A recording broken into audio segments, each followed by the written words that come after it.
We're here to talk about the undisputed bad guy as of right now, and that's Uncle Rock. You know he's awful when the Giga Chad himself has him on his shit list. His agenda has been a mystery to us thus far, but what if I told you that there has been little details here and there that may give us some ideas as to what his motives truly are?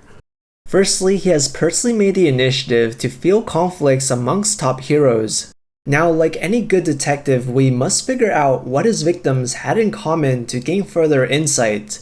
The original Isol was an old school hero who didn't care for the new age of doing things, which was through social media presence and TV press. You could almost say that he's been squandering his potential as a hero. Ah Shang, another previous ex-title holder, retires after losing his wife. Even in retirement, he likely still has a sizable following even after stepping away all this time, which was evident with Vortex requesting his help and push for his return after being away for 3 years.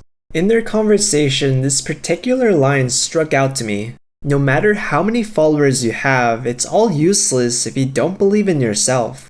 It's starting to look like Rock is taking out heroes with a large following who aren't fully committed to being a top hero, to possibly redistribute their trust values to other heroes. Vortex likely wasn't Rock's initial target unless he's Aizen and foresaw the events leading up to Vortex getting pummeled by Big Johnny. But there's a decent chance that Rock had some hand in the plane crash that gave birth to the hero Lucky Cyan, which took out Vortex, who likely never fully recovered from his injuries, which was why he perished in such an accident. Because remember, Liu Zhang was investigating the plane crash due to the unnatural nature surrounding the accident and placed the blame on the heroes who failed to prevent the tragedy.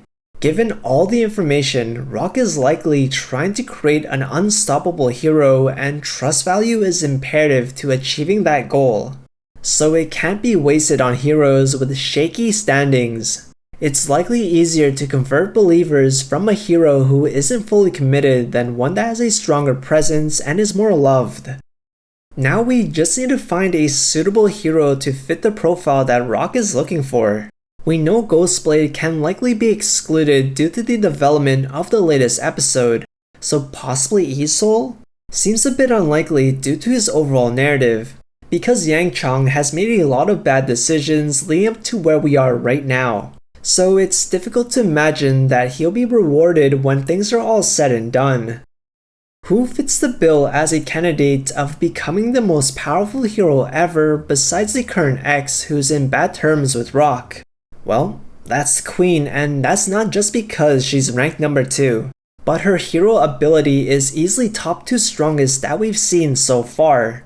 What really sells this idea is a small clip during the opening. We see the biggest players at the commission gambling, which can be seen as a metaphor, as them pulling the strings behind the scenes, but Rock is uninterested, staring intently at a portrait of none other than Queen. Now we don't know why Rock is trying to cultivate a hero, nor do we know how he can possibly get Queen under his wing, since he's overseeing the activities of the biggest rival to her current hero company, ran by a family friend who works closely with her father. Maybe he doesn't even need her to be under his control. He could be trying to satisfy some prophecy for all we know. Whatever his main goals are, it's significant enough to catch X's attention, a being described as omnipotent by onlookers. There's one more top hero that Rock likely instigated with that I have yet to discuss about, and that's Nice.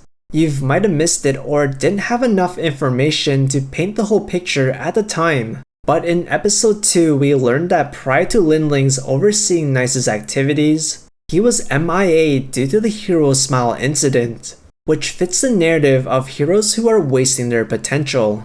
Hero Smile, one of the previous X, is from MG, the very company that Rock oversees.